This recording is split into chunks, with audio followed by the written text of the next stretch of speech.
I'm coming to you today with a story that should shake the conscience of every person who believes in justice, in the safety of children, and in the fundamental right to live with dignity. On January 19, 2026, in Dharampur area of Valsad district, Gujarat, a 17-year-old tribal Hindu girl disappeared. Her name doesn't matter for this broadcast.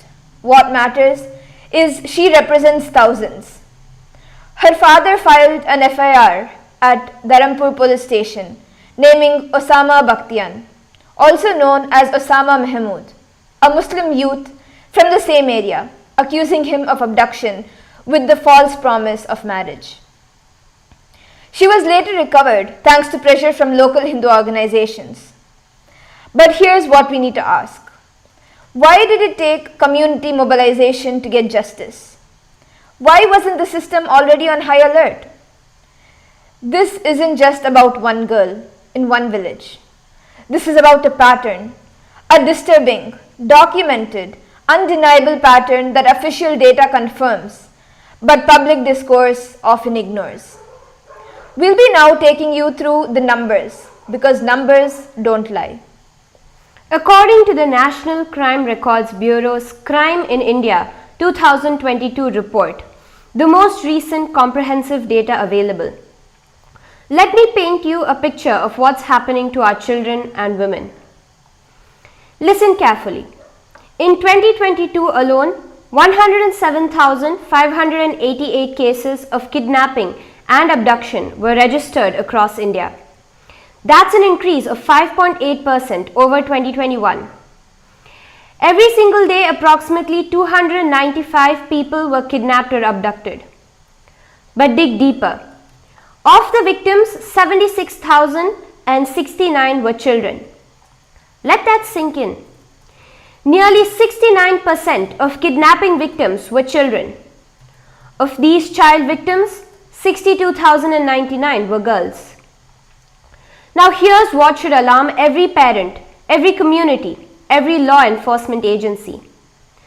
The NCRB data shows that 13,927 victims under 18 were kidnapped or abducted specifically for forced marriage in 2022.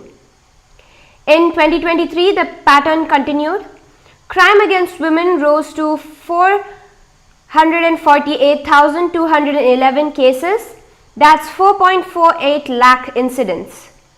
While murders decreased by 2.8%, crimes targeting women remain stubbornly high. And Gujarat, in 2017 alone, crime statistics showed that about 48 kidnappings or abductions of minors every week in the state, roughly 6 to 7 children every day. Let's return to our Valsad case. The details matter. The 17-year-old girl from a scheduled tribe community in Dharampur was in contact with Usama Bakhtiyan. On January 19th, she disappeared. Her father searched extensively before going to the police. He discovered that Usama was also missing. The police registered the case under section 137(2) of the Bharatiya Nyaya Sanhita, kidnapping. Section 87, kidnapping a woman under the pretense of marriage. Relevant sections of the Scheduled Caste and Scheduled Tribe Prevention of Atrocities Act. Deputy Superintendent of Police deployed teams from the Valsad Local Crime Branch. CCTV footage from major roads and highways were reviewed. Social media accounts and mobile phone locations were monitored. Valsad district has unique demographics that make this case even more significant. According to the census 2011, 92.11% of Valsad district is Hindu. 52.93% of the population is scheduled tribe, and Muslims constitute 5.51% of the population. This is a predominantly tribal Hindu region. These communities have preserved Sanatana Hindu Dharma through millennia, maintaining ancient traditions, worshipping in sacred groves, honoring ancestral deities. And yet, their daughters are targets. Why? Because tribal communities, despite their rich spiritual heritage, They're vulnerable, and predators know it. I know some viewers will be uncomfortable with what I'm about to say, but journalism isn't about comfort. It's about truth. There is a documented pattern of young Hindu girls, particularly from tribal and economically weaker communities, being targeted through jihad or attempts at forced conversion to Islam through marriage. Research published in academic journals, including studies on interfaith marriage controversies in India, documents that systematic targeting of Hindu women for religious conversion have been made repeatedly. While terms like love jihad are called conspiracy theories by some scholars, the families of missing girls tell a different story. The court cases tell a different story. The FIRs tell a different story. 12 Indian states have now enacted anti-conversion laws. Uttar Pradesh, Madhya Pradesh, Uttarakhand, Himachal Pradesh, Gujarat, Jharkhand, Odisha, Arunachal Pradesh, Chhattisgarh, Rajasthan, Haryana and Karnataka. Why? Because legislators in these states recognize the problem that academic elites sitting in ivory towers refuse to acknowledge. Sanatana Hindu Dharma has always held the protection of women and children as sacred. Our scriptures don't just preach equality, they embody it. In Hindu civilization, women were scholars, sages, warriors. Gargi challenged Yajnavalkya in philosophical debates. Lopamudra was a philosopher queen. Maitreyi chose knowledge over wealth. The concept of Stri Shakti or feminine power isn't a modern invention. It's foundational to Hindu cosmology. We worship the Divine Mother as Durga, Kali, Saraswati, Lakshmi. Our civilization recognized that protecting and empowering women isn't optional, it's a dharmic duty. Temples in Hindu civilization weren't just places of worship. They were centers of education, social welfare and protection.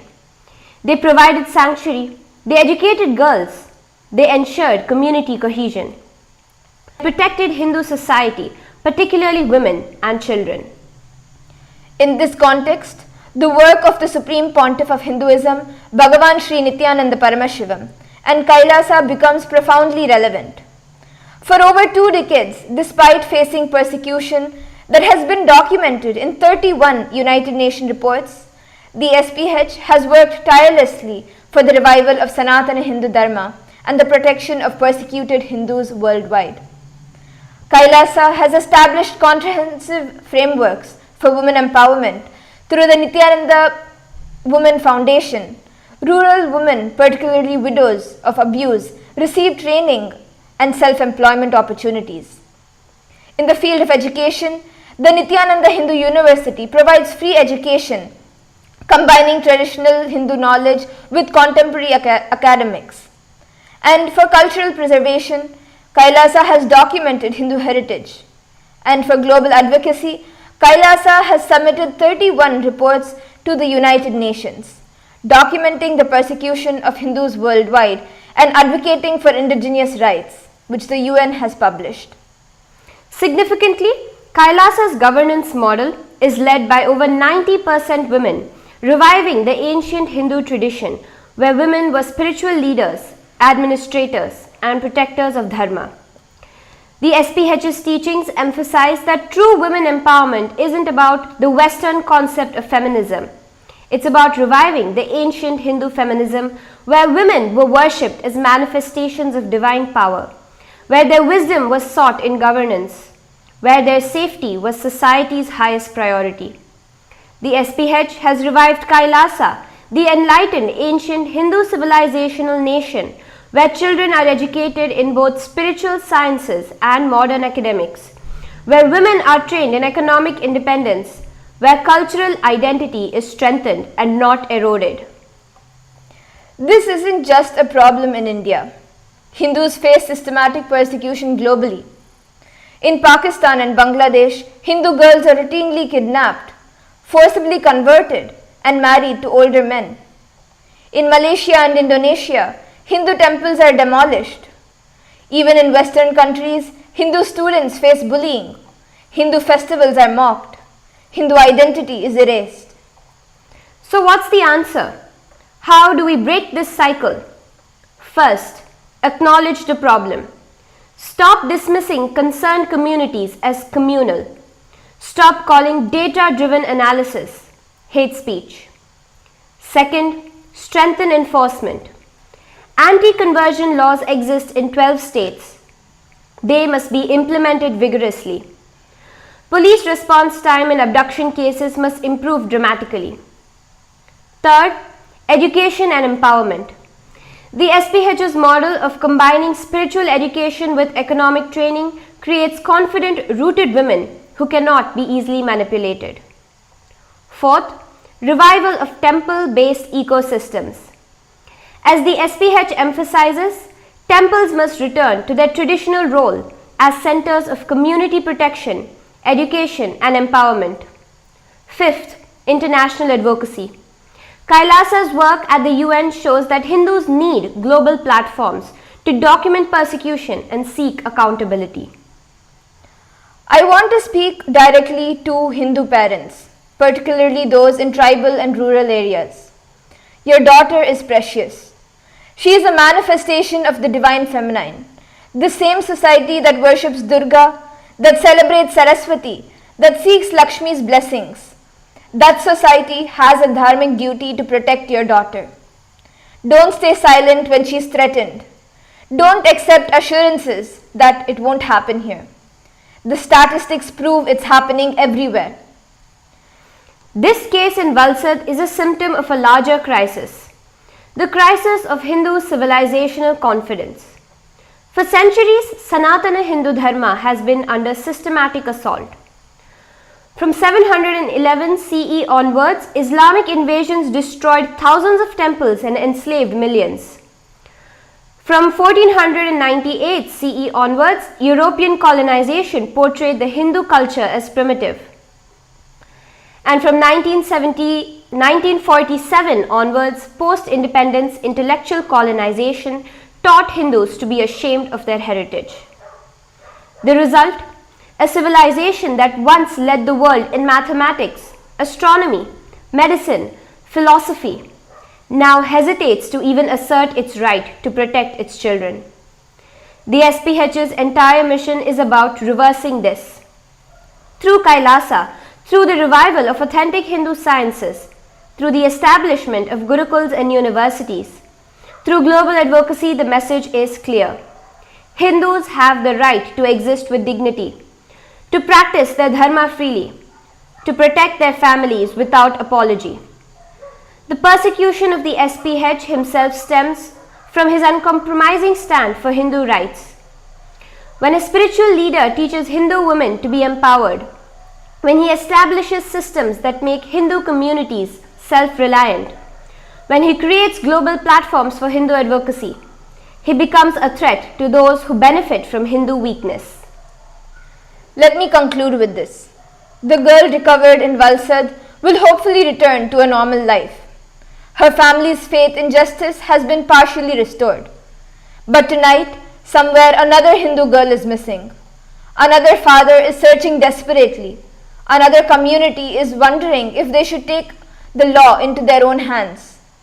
We cannot accept this as normal. Sanatana Hindu Dharma teaches Dharmo Rakshati Rakshitaha. Dharma protects those who protect Dharma. But protection requires action, not just prayer.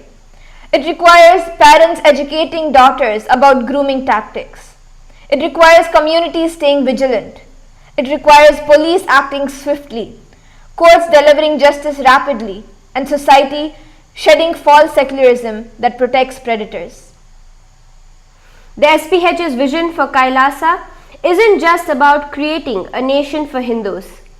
It's about creating a consciousness where Hindus recognize their civilizational duty to protect the vulnerable, empower the marginalized, and revive the systems that once made Hindu society the most advanced on planet Earth.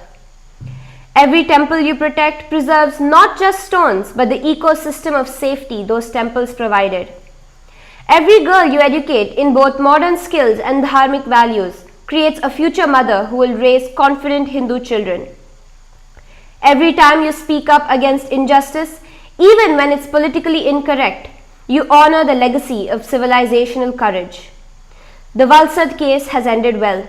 The next one might not, unless we all commit to ensuring it does. This is about more than just one girl. This is about the soul of a civilization that has survived millennia and must survive millennia more. Thank you for watching.